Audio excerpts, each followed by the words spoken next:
Hey everyone, today we're going to talk about an important and valuable resource in Diablo 4, gold. I'm not kidding because unlike Diablo 3 and Diablo 4, you're always short on gold. I'll explain in detail where, how much, and what drops it in Season 12, both per run and per hour. For those who want to know right away, the most gold per hour is in Nightmare Dungeons with Strong Rooms, where we get 263 million per hour. That's it for the intro, new off here. Let's go.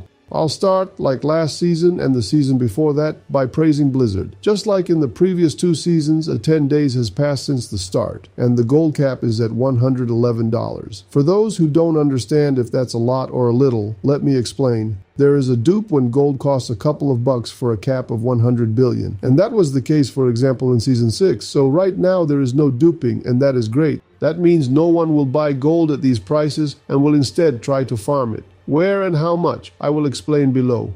Infernal hordes. I'll consider the horde scenario where we always choose Bartuk after completing 10 waves. 10 waves of horde, depending on the number of mythic pylons, which now range not from 1 to 3 as before, but from 0 to 5. Here we choose Bartuk and the top chest for items, and spend the rest of the ether on Obdusite. With this setup, you get an average of 23 million gold per run. In summary, a 10-wave run takes 12.5 minutes. Per hour, we can run Horde 4.8 times. The average per hour is 110.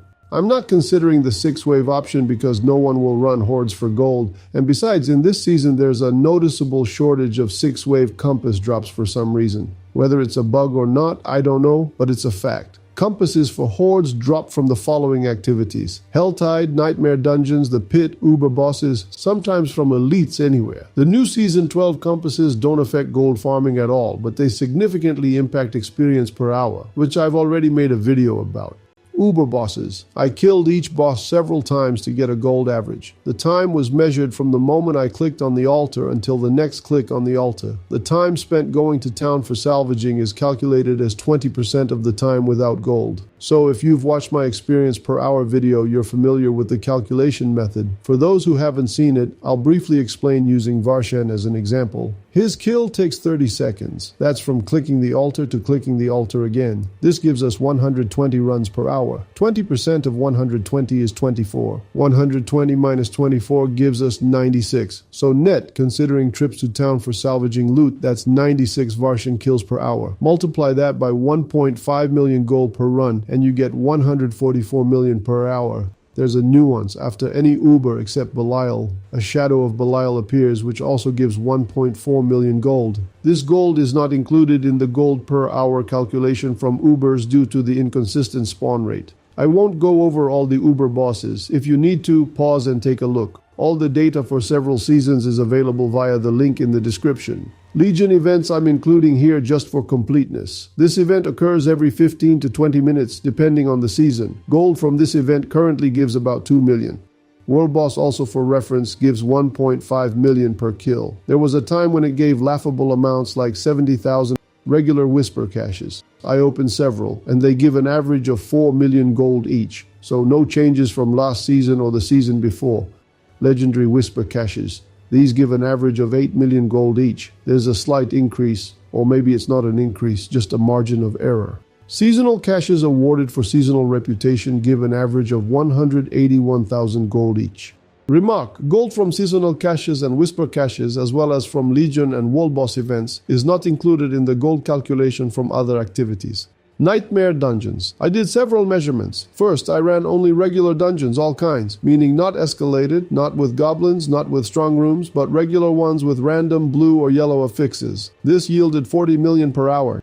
Next, I ran sigils only with strong rooms. They look like this. The result was approximately 263 million per hour. There's a separate video on Obdusite, check it out. Next, I measured empowered Nightmare Dungeons, escalated ones, the ones with 4 floors. Here too, I ran all kinds without choosing bonuses, but doesn't get any strong rooms.